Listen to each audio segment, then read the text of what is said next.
tema do nosso discurso relata: procure a paz em meio a batalhas da vida. Por favor, meus irmãos, abram suas Bíblias. Em João capítulo 16, o versículo é 33. João capítulo 16, versículo 33, passa a dizer: tenho-vos dito, para que em mim tenhais paz. No mundo tereis aflições, mas tende bom ânimo. Tem coragem, pois eu venci o mundo. Palavras do nosso Senhor e Salvador Jesus. Então vamos ver, através desse discurso, procurar a paz em meio às batalhas da vida, né? Meus irmãos, vivemos em dias que a alma grita por descanso, né? O peso das lutas, as incertezas, as pressões internas e externas, né? Parece esmagar o nosso coração. Mas no meio desse caos que estamos vivendo, existe uma voz doce, poderosa do Mestre que nos diz: coragem, meus irmãos, eu venci o mundo. Amém, igreja? Amém. Quando Jesus fala em paz, não é paz do mundo. O mundo é frágil como um vidro, né? É a paz de Cristo, firme como a rocha eterna. É interessante nesse relato que Jesus não negou a existência das aflições que passaremos e passamos, mas Ele as anunciou, mas também revelou o segredo para que possamos permanecer de pé. E a gente encontra essa paz em Cristo, e nele também há ânimo, em Jesus também há vitória. Abra suas Bíblias, por favor, em Romanos capítulo 8, versículo 1. Romanos capítulo 8, versículo 1. Todos acharam? Passa a dizer: portanto agora, nenhuma condenação há para os que estão em Cristo Jesus, que não andam segundo a carne, mas segundo o Espírito. Vamos ver através dessa palavra aonde possamos encontrar a paz em Jesus. Esse é o primeiro ponto que vamos destacar. A paz que Jesus oferece não é a ausência de conflitos externos, mas sim, meus irmãos, a paz interior, uma paz profunda, que só pode ser alcançada por meio dele e com a ajuda do Espírito Santo. Amém, igreja? Amém. Isso vem deixando bem claro, não é porque seguimos a Jesus, somos cristãos, que não teremos problemas. Todos nós temos problemas, mas o meio de a gente poder resolver e combater esses problemas somente por intermédio de Jesus e com o auxílio e ajuda do seu Espírito Santo. Vamos falar sobre aceitar as aflições do mundo, né? Conforme o versículo, né, deixa bem claro que no mundo tereis tribulações. Vamos ver a carta de Mateus, capítulo 24, versículo 9. Vamos ver a qual tribulação que Jesus salientou. Mateus 24, 9. Olha só: então vão mãos de entregar para seres atormentados, e matar-vos-ão, e sereis odiados de todas as gente, por causa do meu nome. Olha só, a comprovação do que eu falei na primeira parte aqui do discurso. Se hoje as pessoas não levam a sério a sua salvação, e elas faltam na igreja constantemente, e se alimentam de maneira aleatória, conforme o texto de Mateus 24, 9, estarão preparadas essas pessoas no dia da calamidade? Vamos ver agora 2 Timóteo capítulo 3, o versículo 12, a carta do apóstolo Paulo em 2 Timóteo, o capítulo 3, versículo 12 e 13. E também todos que piamente querem viver em Cristo padecerão de perseguições, mas os homens maus e enganadores irão de mal para pior, enganando e sendo enganados. Nesse relato vimos que nós, que estamos seguindo a Cristo, os cristãos, passarão por épocas de perseguição. Por isso que eu falo, buscai a Deus em épocas favoráveis, para que você venha se alimentar da palavra de Deus. Os momentos de aflição e perseguição que virão sobre a terra. Crentem, percebam uma coisa: momentos favoráveis agora é de alimentar o espírito e a sua alma, para que no momento que vier a perseguição, você poder estar preparado para morrer por Cristo e ganhar a vida eterna. Infelizmente, veremos muitos querer salvar a sua vida dentro desse mundo e perder a sua salvação. Infelizmente, veremos. Vamos falar sobre o tema de ter coragem e bom ânimo. A certeza que Jesus venceu o mundo é uma fonte de ânimo e de coragem para enfrentar as adversidades. E Ele também nos capacita a lidar com os problemas da vida. E essa força não vem da gente. Não vem. Mas vem do alto. E um texto que sempre o pastor vem relatando aqui é Provérbios capítulo 3, versículo 5 e 6, que diz assim: confie em Deus, como eu salientei, vem do alto. Confie no Senhor de todo o seu coração. Não te estribes no teu próprio conhecimento. Nota-se o Senhor em todos os seus caminhos, e Ele endireitará as suas veredas. Então vimos que os problemas da vida não serão resolvidos somente por nós, mas pela força do alto. E devemos colocar os nossos problemas na mão de Deus.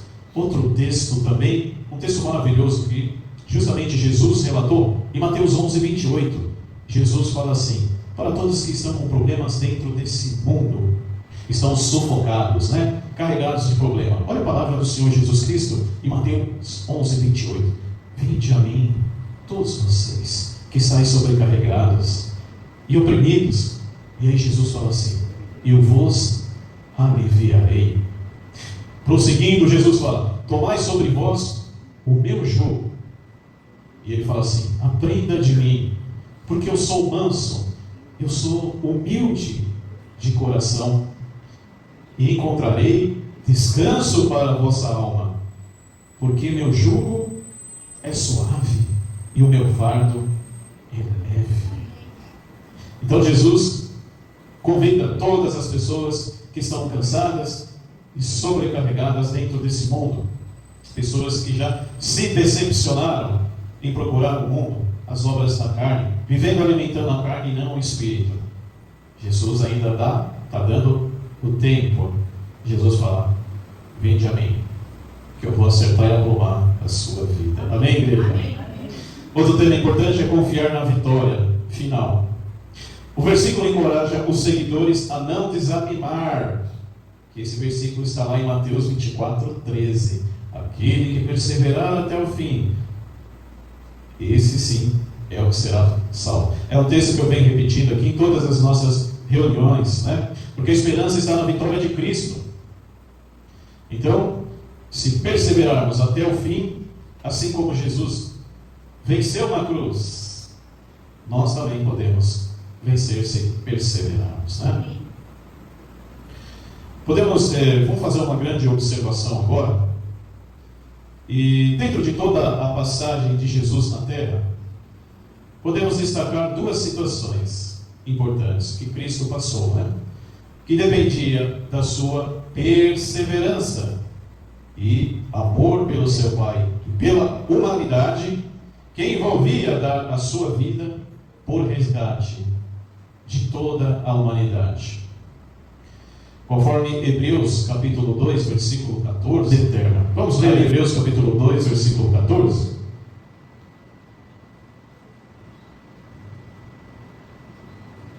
Hebreus 2,14, meus irmãos. Olha só: e visto como os filhos participam da carne e do sangue, também ele participou das mesmas coisas, para que pela morte, a morte dele, aniquilasse o que tinha império da morte, isto é, o diabo. Então, através do seu sangue derramado pela morte de Cristo, ele destruiu, aniquilou aquele que causou a morte eterna de toda a humanidade. E sabemos que Jesus também passou por uma grande aflição. Embora vemos que Jesus venceu, mas também não foi fácil a sua vida aqui na terra. E eu separei assim 2 pontos importantes, Principalmente quando Jesus começou o seu ministério, ele passou por uma tentação, em 3 situações, e uma tentação no deserto pelo diabo. E eu gostaria de salientar essas 3 situações, para justamente mostrar para os irmãos que como Cristo venceu, nós também venceremos. Uma delas é essa tentação no deserto. Jesus, quando se batizou, se dirigiu ao deserto. Ele sabia ali naquele momento que ele ia passar por um grande desafio. E ele sabia que o diabo ia vir tentá-lo. Nós, meus irmãos, que Mateus lá, essa passagem, ela é falada em Mateus capítulo 4, do 1 ao 2. E sabemos que Jesus ficou 40 dias. O diabo só foi aparecer depois de 40 dias. Olha só. E é interessante que durante esses 40 dias, Jesus estava em jejum, com muita fome. E ele precisava esperar o diabo aparecer. Olha só. O diabo deixou Jesus até 40 dias com fome. Aí ele pensou, vou aparecer depois de 40, vou deixar ele no limite. E quando aparecer na presença dele, eu vou fazer ele pecar pela fome. E aonde o diabo apareceu, falou assim para ele: está com fome? Toque uma pedra. Você é o filho de Deus, tudo você pode. Toma, pega essa pedra aí, transforma em pão e coma. Eita, nós, imagina a fome. Quem que já ficou com fome aqui sem comer mais de um dia aqui? Acho que ninguém, né? O máximo que o ser humano consegue jejuar, vai ser um jejum assim, um dia. Mas a Bíblia fala que Jesus ficou com sede e fome. Eu não estou falando jejuar e tomar água não, meus irmãos. É um jejum total. 40 dias. É o Filho de Deus mesmo, Porque a gente... 4 dias no máximo, gente. Um ser humano normal não aguenta, A missionária disse... A missionária saiu com ela, você tem que guardar um lanchinho para ela, porque quando ela passa do horário, ela começa a tremer, Ela falou, Senhor. Mas o diabo já quis fazer Jesus já pecar logo de cara. Toma, olha uma pedra aí, transforma em pão e coma. Vai, você é o Filho de Deus, você pode tudo. Aí Jesus falou, não só de pão tem que comer, tem que o homem se manter, mas de cada palavra que sai da boca de Deus. Isso Jesus falou com fome. Foi com o bucho cheio, não foi com muita fome, E o diabo não esperava por isso. Então, Jesus venceu a primeira tentação. E devemos nos perguntar, porque nota-se aí quando o diabo aparece para destruir a vida de um cristão, ele vai justamente em cima do problema que o irmão está passando. Talvez você permitiu que a porta fosse aberta para o pecado. E ele vai em cima ali, do que você permitiu. E se você alimentou aquele pecado, ele vai te tomar. Vai vir até de graça para você, Aí. Por isso que a gente tem que ser forte e perseverar. Então, a primeira tentação, Jesus venceu. Amém? Amém. Vamos para a segunda tentação de Satanás, né? O diabo, ele levou Jesus para um lugar bem alto, né? Num monte bem alto, assim. E ali, falou para Jesus: se atire daqui de cima. Você está vendo aquelas pessoas lá embaixo? Se atire aqui de cima. Porque está escrito que os anjos do céu não permitirão que nada te aconteça. Assim, aquelas pessoas que estão lá embaixo acreditarão em você e verão que você realmente é o Filho de Deus. Parece aquela conversinha, né?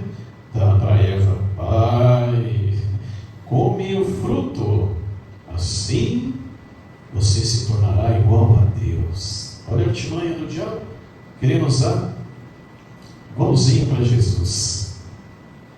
E aí Jesus disse, né? Não devemos colocar Deus à prova. Isso é muito importante para a gente, meus irmãos. Embora sabemos que quando estamos no caminho de Cristo, estamos ali em santidade, fazendo tudo que Deus requer de nós aqui na terra. Embora sabemos que o perigo nos ronda, não devemos jamais colocar as nossas vidas em risco, achando que Deus vai interferir. Como cristãos, não devemos colocar Deus à prova. Não devemos colocar a nossa vida em risco. Eu já vi muitos jovens cristãos, que iam à igreja, indo em shows perigosos, shows de rock, bandas, multidão, estádios de futebol, sabendo que lá está o perigo. Um cristão tem que a todo momento evitar o perigo, porque se entre 10 pessoas, 9 do mundo estiver um cristão, a quem o diabo vai olhar para destruir? Os dele ou aquele que não deveria estar ali? Ele vai olhar para aquele que não deveria estar ali. Mas a pessoa fala assim: eu tenho curiosidade, eu vou estar aqui no meio, eu vou num estádio de futebol, eu vou estar nessa bagunça, correndo risco, qualquer coisa que vier acontecer comigo, Deus irá interferir. Isso é colocar Deus à prova. O cristão não deve fazer isso, não deve estar no meio de lugares perigosos. Como Jesus disse, não devemos colocar Deus à prova. Amém, igreja? Amém. Então, Jesus venceu novamente o diabo. Amém? Amém? Terceira e última tentação, Jesus levou ele num lugar bem alto. Olha o poder do diabo. Levou Jesus para um lugar bem alto. Tirou Jesus da terra. Levou para um lugar bem alto.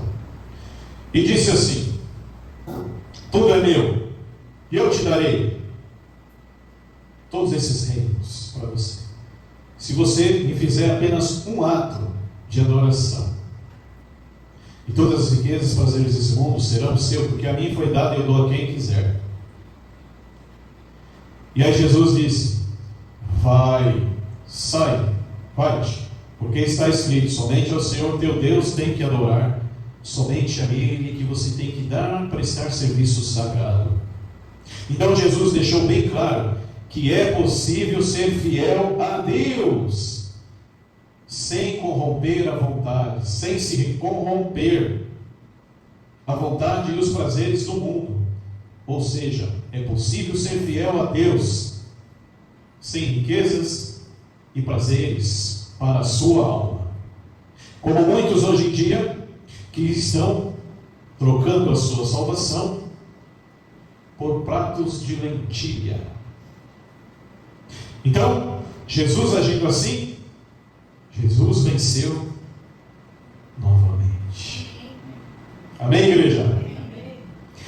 Então, nota-se, meus irmãos, que o diabo usou 3 situações. Vocês acham que ele não ficou, antes de se achegar ao lado de Jesus no deserto, você acha que ele não ficou estudando? O diabo ficou estudando, porque ele sabia. Jesus falhando, a humanidade estaria na sua mão. Jesus falhando, acabou a salvação para nós. Então ele estudou com estratégias e usou essas 3 situações: a fome, a dúvida e a ganância. Que ser humano hoje, servindo a Deus e no caminho de Deus, conseguiria passar por essa provação?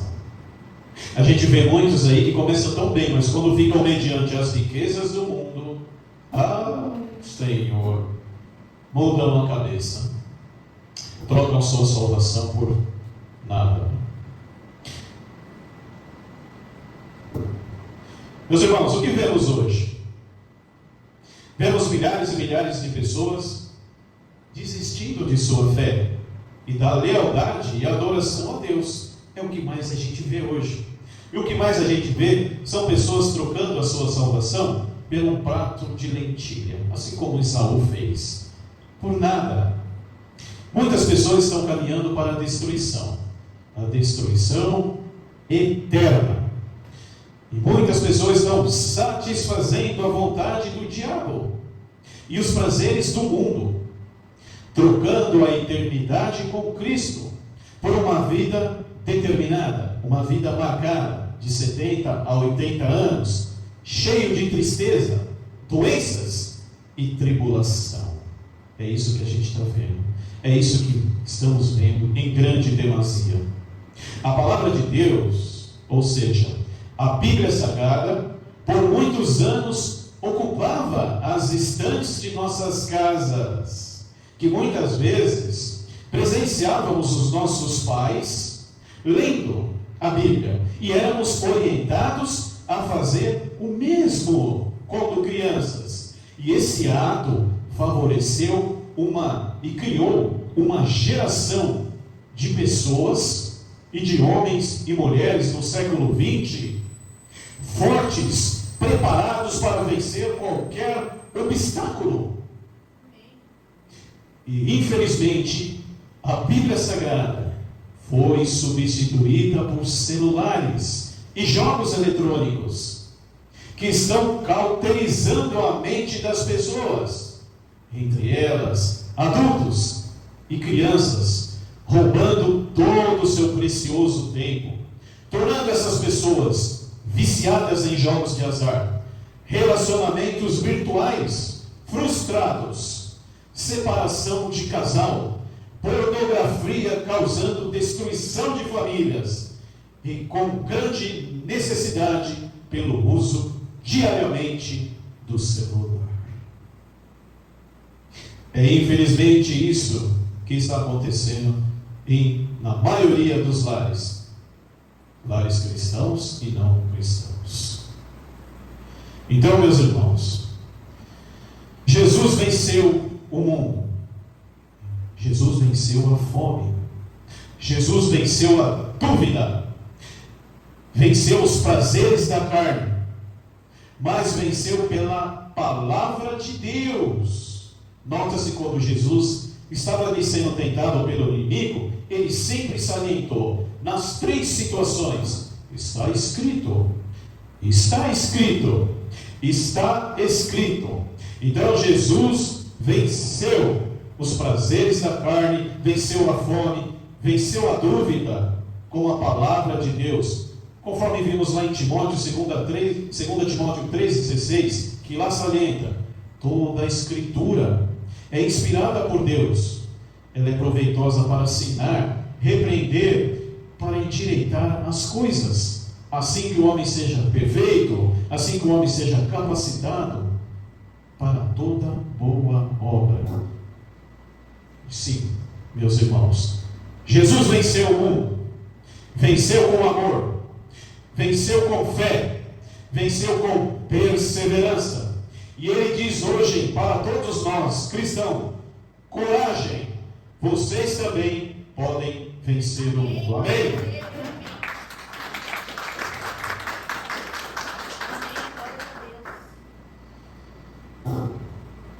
Obrigado, meus irmãos, pela participação de todos vocês. E que os irmãos possam vencer as suas aflições, os seus espinhos na carne, que todos nós temos, os nossos problemas internos, doenças que temos. Vencer todas essas coisas, sempre se dirigindo ao céu, pedindo ajuda para aquele que esteve aqui na terra, que passou por uma situação que jamais passaremos. E olha que o pastor destacou apenas a perseguição. Não destaquei também Jesus nos seus últimos momentos na cruz do Calvário, que ali também ele não se arrependeu, muito pelo contrário. Ali, quando Cristo estava sendo humilhado pelos homens, ele olhou para o céu e falou: Pai, perdoai-vos, eles não sabem o que fazem. Então, até seu último minuto, segundo de vida, Jesus, ele foi perfeito. E ele mostrou que mediante a morte, mesmo com a sua morte na cruz, nós podemos perseverar e podemos vencer o mundo. Amém?